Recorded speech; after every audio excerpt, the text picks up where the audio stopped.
Big data has gotten too big.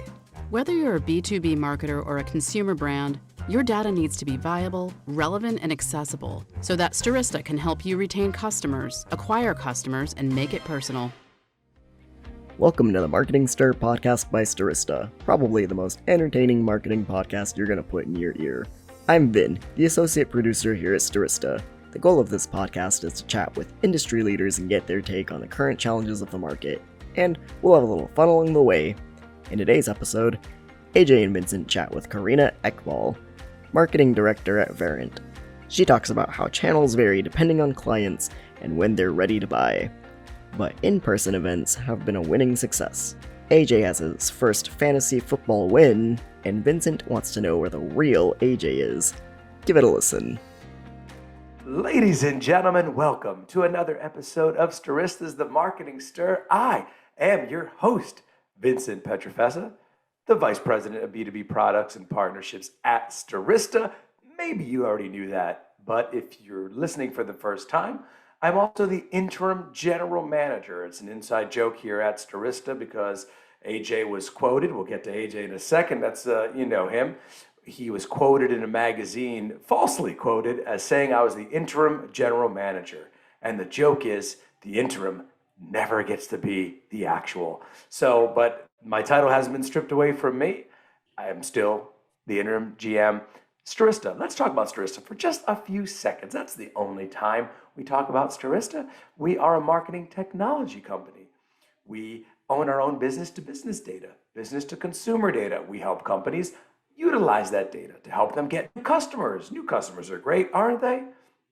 We own our own DSP called Adster, so we can help you with connected TV, OTT, display. Email me, vincent@stirista.com. That is how confident I am that we can help. I just gave you my email address. And thank you for those emails, by the way. A lot of them are to tell us how great we're doing on the podcast. Some of them are generally interested in our services. Others have their own ideas for the podcast. But hey, we welcome them as well. And I welcome my co-host, ladies and gentlemen. If you're watching us on YouTube, he is glistening. He's got that background is extra shiny today. He looks like the sun is shining on him. The recently fantasy football, Mr. AJ Gupta. What's going on, AJ?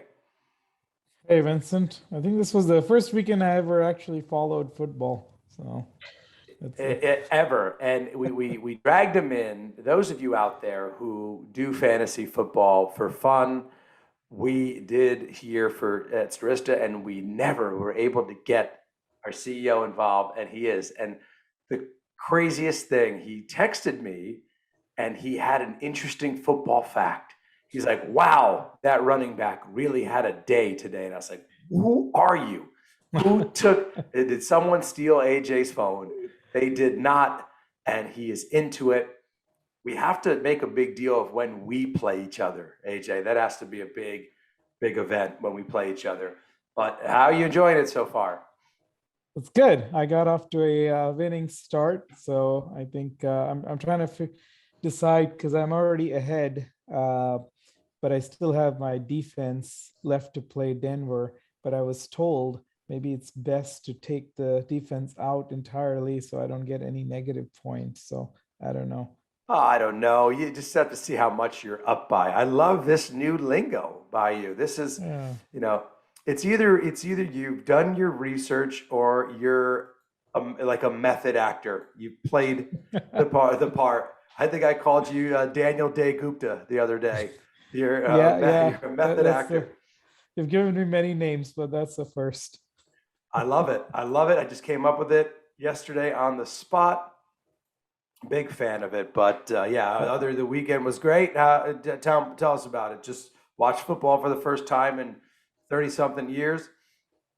It was a good weekend. I was mostly watching the US Open. So we have a new champion, the youngest world number one, Carlos Alcaraz. Oh, wow. So it's a good weekend. Saturday was dedicated to tennis. Sunday was dedicated to sleeping. So can't ask for more. I love it. We had soccer. My son, he's 5, as some of the listeners know. soccer started. My wife is one of the coaches, and it's just hilarious to see 5-year-olds go after a soccer ball. It's very funny, and it's great. But that was my weekend. The New York Giants won opening weekend, so I was very happy. By the time this airs, we might be 1-3. Who knows? But I'm happy now. I'm living it up, and I'm also happy, AJ, about this next guest. I love the guests we have on here, each of their individual, unique stories. I really enjoy talking to this next guest before we feature her here. But ladies and gentlemen, please, a warm marketing stir welcome to Carrina Ekvall. She's the marketing director at Verint. Ladies and gentlemen, what's going on, Carrina? Hey, how's it going? I'm so happy to be here. We're happy to have you here. And I commented on your background again. More people should watch us on YouTube. You get to see it. Majority of our listeners listen to us. Great. We love that. But look, you see Carrina's amazing background. She's not in a sauna. She's not in, she's in an interesting, beautiful wood background. I'm the only one who has a blurred background because I'm just at a random office building. That is my office. But yeah, it is great to see you, Carrina. It's and the Minnesota Vikings had a nice victory opening day. Again, let's see how we are in 3 or 4 weeks. At the end of the month, I might be in the same boat as you. And exactly, but we're happy now, and we're happy to have you on the podcast. Carrina, for those of the people listening who haven't heard of Verint, please tell us about the organization. Tell us about some of your roles and responsibility as the marketing director. Sure. So for those that don't know, Verint is a customer engagement technology company. And basically, we help brands drive better interactions, manage their workforce. Now we have humans and bots. You have to manage those, both of those areas. You have to harness data and really use that data to drive insights and action. And really, overall, it's about customer engagement and that customer experience. So you need to have that clarity to have a best experience for your customers. Our expectations are through the roof right now for customers. I mean, we expect things now, and so really for my role is, we have AI technology here at Verint, and it powers our solutions. And if you look at our website, we have digital engagement, again, those digital channels that everyone wants. We have experience management. Again, it's that customer experience that everyone's trying to achieve. We also have that data. How do you manage that data and bring it all together and get it to people that need it? And workforce management as well. So how do you optimize your workforce? You have this capacity, and it's not unlimited. So you've got to use what you've got. And so my area is data management and workforce management are the two areas that I focus on. And again, workforce engagement is really, your employees, they want flexibility. They want to be able to optimize their schedule. Some are, really focused on the quality of those interactions, and you can say certain things and you can't say certain things. So you want to make sure you're in compliance if you're in certain industries. And then also I talked about, engagement across channels. You've got the human interaction and the bots. You can't have a chat bot operating on its own, and then you've got the worker that's saying, well, I don't really know what's going on in that bot and what those interactions were. So you've got to join those together. And it all comes back down to the data. So engagement data management is another area. And, a lot of people have data silos, and we're trying to break those down, get the data to those that need it, so you can, really understand those interactions and make the most of it and get that best customer experience. No, I love hearing that. Thank you for breaking that down for myself and the listeners there. Carrina, talk to us about, again, so a little bit about the day-to-day, like your marketing there, but also how you got into marketing. Sure. So your some roles, responsibilities, like you said, if you add to that. And then also, we love this question because it's always a unique perspective, like how you got into marketing. Yeah, so I've done another podcast where I really explained my full journey. And so for many people, you start out one way in high school and you don't really know what you want to be, but you're good at something. And so for me, it was, I went in to be an executive assistant, and I was really good at planning things out and managing schedules and really making sure others shined. And so that's what I did. I took a 2-year program, got that education, worked for a very large medical device company where I worked in international marketing and helped my leadership shine, really, make sure they're all on track and they have everything they need to function and to be effective. So I started out as that, and how I got into marketing was we have a marketing communications team there. I loved it. I was very intrigued by it, very curious about how did you guys do these things? How do you work, and all of the different facets of their job. And so one of the individuals, she was actually doing some product design and collateral and different things. And I said, hey, I'm really interested. Could I shadow you? Could I, really learn what you do day to day? And she's, oh, for sure. So she became my mentor, and we're really great friends today.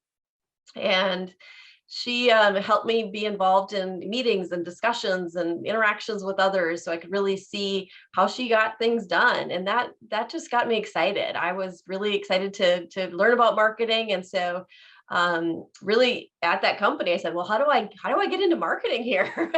And they said, well, you need to understand the fundamentals of marketing. And so probably best to go back to school and learn about the theory, the foundations of marketing. So I worked full time, stayed there, and then did night classes until I earned my degree. And so, yeah, and then I kind of went back to them and said, hey, I've got the knowledge now. And they said, well, you kind of need, more experience. And so that really made me make a choice. Do you stay comfortable or do you jump out and say, hey, I've got this new knowledge, let's put it into practice. So I decided to move on, and I took a step back, really took an internship, making a lot less pay. But I think that's what you've got to do, is you got to take that leap and say, if you really want to go for something, you got to take a step back, learn the ropes, and start your journey there. So that's how I got into marketing.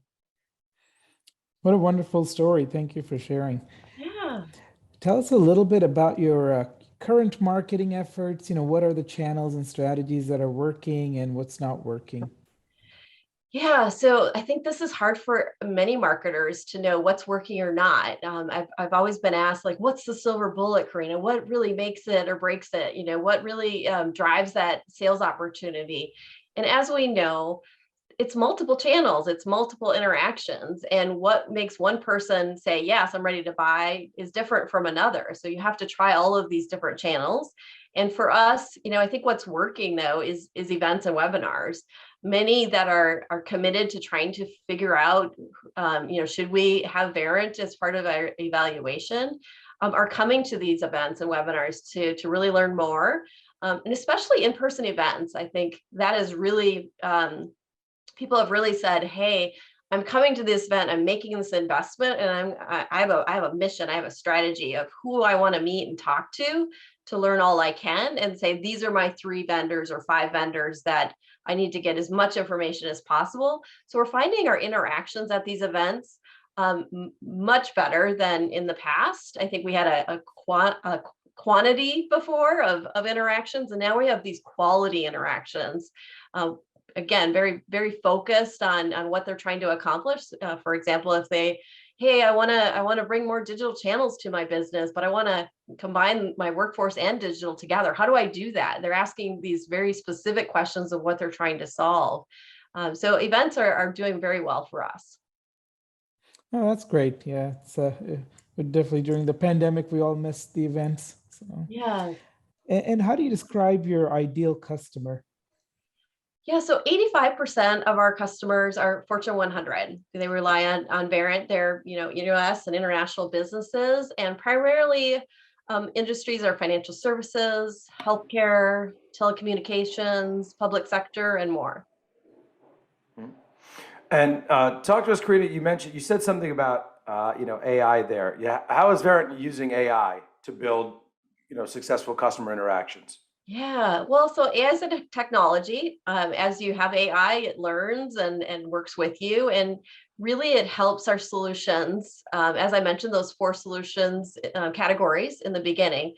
And so it really helps our interactions. So it drives intelligence, insights, and automates those experiences.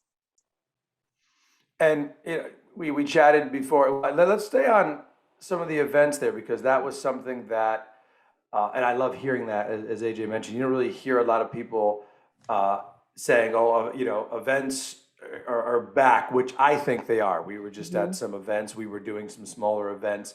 What are you going to different conferences? What are some? Are you having smaller events locally? What's kind of some of the secrets there? Yeah, so we focus on, the contact center events. We have back office individuals within those businesses. We really are very strategic about which events we go to, and we really like the events that kind of match us and to really focus on those that really want to talk to us. So we've had success with that. We've got, again, within our different solutions, if you're focused on quality, we look for those types of events. But again, we, large and small, we're kind of going through, lots of different event sizes. And I also wanted to just get an overview of like some of you've been there, you've been marketing. What are some of the changes that you've implemented at Verint that you're most proud of?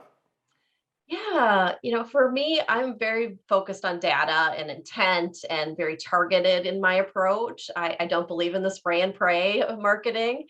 I think that's okay if you're trying to get a brand message out there or it's high level thought leadership. I think that's fine. But for my solution categories, we really want to make sure people are interested, and focus on those individuals versus those that aren't quite ready. So obviously you need to educate and generate that interest. But I'm very focused on intent and account-based marketing. And for me, I'm really proud of that, we're using that data, that intent information. We're being much more targeted in our approach with I would say our one to few campaigns. And yeah, so it's just being much more strategic in our marketing approach. And Carrina, do you have marketing goals that you have set for yourself for the year? And what are some of the objectives and tactics you're using to measure them? Well, lots of KPIs that we need to meet. And again, I mentioned we have like a multi-channel approach. Really one of our key indicators, KPIs is MQLs. Those really tell us who's really interested. And then we try to broaden that to say, okay, this is a contact, we have a lead here, let's really understand, is this account ready to move on and have a discussion? So we have really insightful conversations and make sure it's those quality conversations that we're having and then move them on. So yes, we look at all sorts of different data across our marketing organization. Obviously you have impressions and intent and all of these different KPIs that we're trying to meet. But I think a key indicator is those MQLs. So I would say MQLs aren't dead. They are definitely an indicator. But with account-based marketing, you're really looking at, for different folks in our organization, am I seeing more engagement from these accounts? Is our website traffic going up? So those are just a few areas, but ultimately for every organization, it should be, are we getting those sales opportunities and converting to revenue? And a more kind of personal level, what gets you feeling inspired and motivated every day? Oh, so I really value, variety in my work. So it just inspires me to have a lot of different things that I can do. And it really motivates me to see that we're making progress in our goals and working towards that goal. So if I see those sales opportunity numbers go up, I get very excited and motivated to keep doing things and trying to optimize my programs. So I think those are a couple of areas that I just get excited about and motivated to move forward. Carrina, you talked about account-based marketing. ABM comes up every once in a while on the podcast, depending on the guest and the company. Yeah. You also said one to few, right? Is that, are there any things, because I know it is in the past, Stirista, we've tried some out of the box methods of just reaching a few different customers. I think one time it was, here's a drone, and then if you want, take a meeting with us, and we'll have the remote to that drone or the controller, if you will. But have you done anything like that? Is there anything you can share? But parts of the ABM strategy, because ABM is one of those strategies and those questions that come up to us that we get asked a lot about on the marketing stir. So tell us a little bit about that. Yeah, so I would say, with account-based marketing, it's a team effort. It needs to be across many different groups within the organization.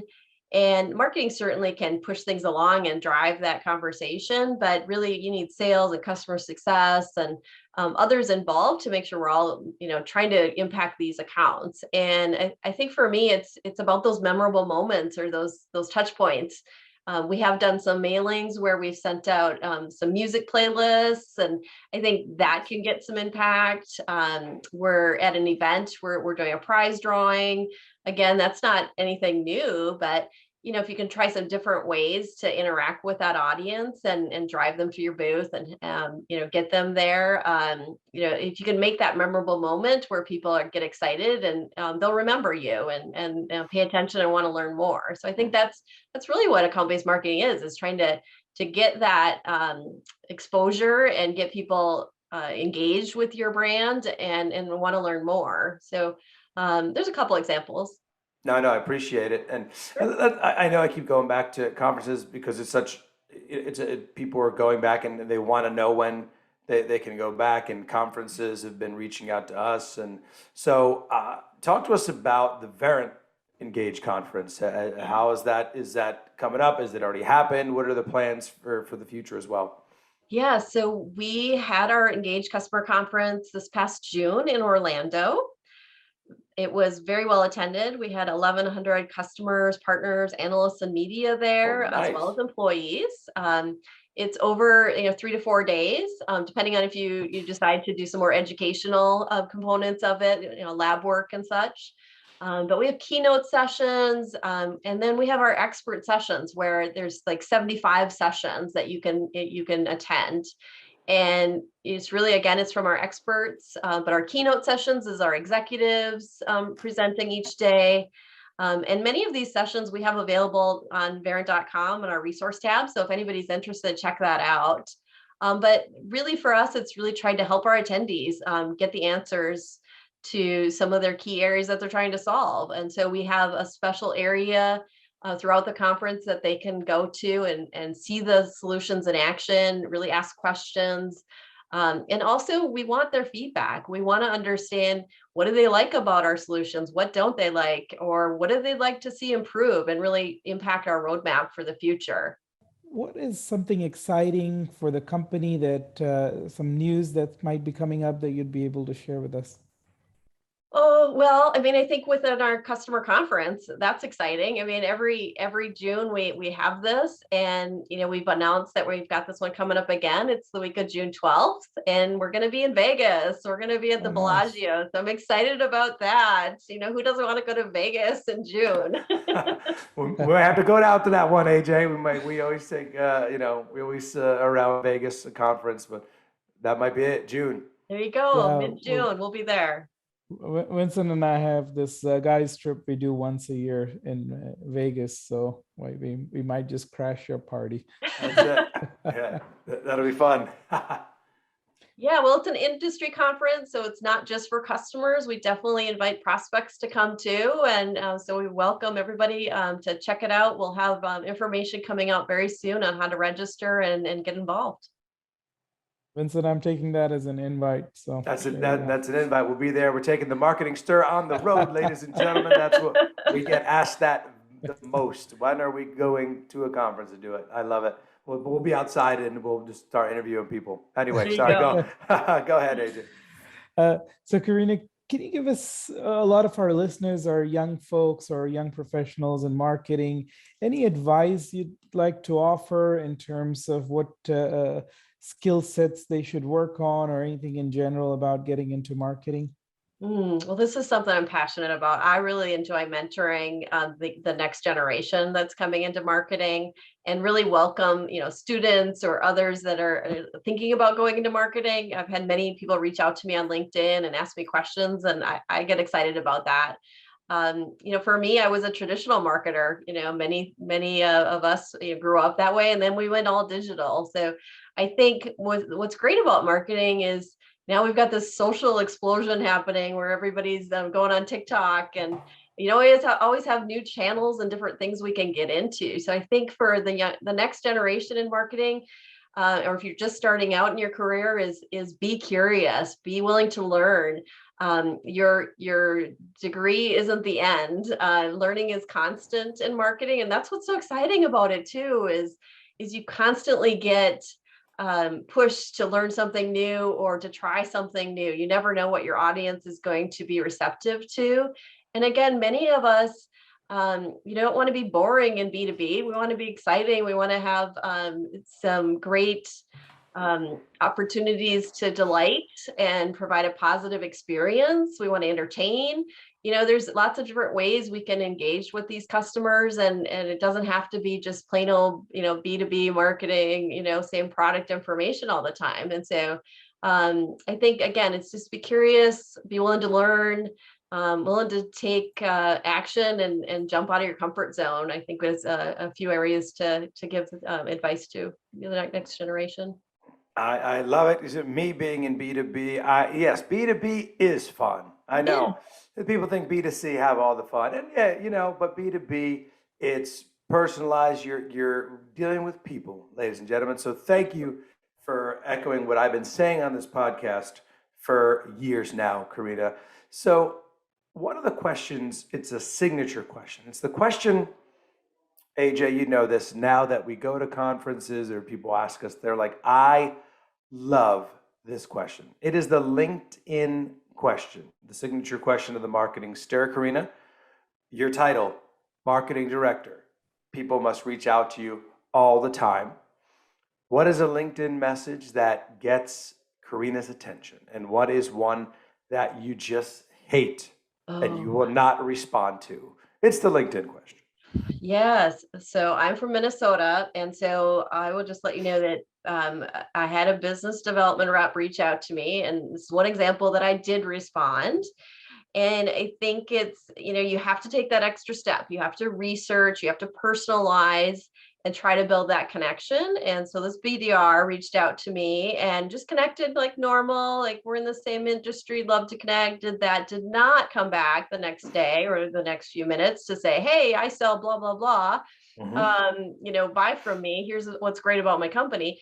What he did is he built a relationship with me, and eventually he said, hey, I hear you're from Minnesota. You're probably big into hockey and this and that. And so he really researched things that I've posted or you know, things about Minnesota. And he actually had a little wager for me, which was really fun. You're like, hey, if so-and-so beats I think it was our college teams or something. Hey, if you know, if our team beats your team, you know, would you take a call from me? You know, so it was a fun way to connect with me, and so I think that one did it. I said, yeah, I'll definitely talk to you. I'm not interested in the wager, but because as Minnesotans, you know, we have low expectations of our sports team. So I said, you know, I'm not into the wager because, you know, I'm not that confident that we're gonna win, but I do like your approach, and I will talk to you and learn a little bit more. I wasn't in the market to buy, and but you know, we had a great conversation, and so that's one that did work for me. The ones I hate, I've already alluded to. Don't just ask me to connect and then try to sell me about your company. You have no idea if I'm in the market or why I would even be interested. So try to build that relationship first. Mm-hmm. Yeah, no, I agree. The ones that fool me a lot are the ones where I have like 20 connections with, and you're like, oh, okay, this person is we're just looking to connect. And then it's like, pop, as soon as I accept, it's like, boom, boom, boom, 3 messages. And it's like, I'm not trying to sell you anything. I'm like, what? It's what are you doing? Yeah, get to, I wish more people would be more personalized with me. I would be, you know, open to it and receptive, but yeah, that seems to be the message. And you know what's funny? A lot of managers of BDRs or VPs of sales or marketing, they tell us like this, you know, it's a good thing, I guess. This helps their SDRs or BDRs do better at approaching people. We get that feedback, Carrina, from listening to the podcast. People tell us, they're like, oh, I've then trained my BDRs to listen to the podcast and go after, to reach out to people in a more respectable way. So I love that answer. Yes. So you're taking, maybe they listen to a podcast and they want to reach out to one of your guests. That's a great way to learn about that individual that you interviewed. And great advice. Yep. The other advice I have for people out there is we get reached out for people to be on our podcast. If you are a PR agency, here's a great way to get on the podcast, for which we actually rarely accept. We like to go after our own guests here, but why don't you say you listen to the podcast or you love the podcast instead of just going into your guest? There's some advice there. But anyway, Carrina, personal side. You and I talked earlier, and I so I know a little bit about you. But our guests, hobbies. What do you like to do for fun? What do you like? Minnesota, lakes, right? Outdoors. Talk to me about some of your hobbies. What you like to do there? Yes. Yep. I'm from Minnesota. So definitely we have the 10,000 plus lakes, and so like to get out there, whether it's summer or winter. You got to embrace the winter here if you're going to live here. In the summertime, we definitely get out and love to go camping, hiking, biking. I'm a big outdoors person, and just like to, enjoy the summers because they're short-lived here. But also enjoy the winters as well.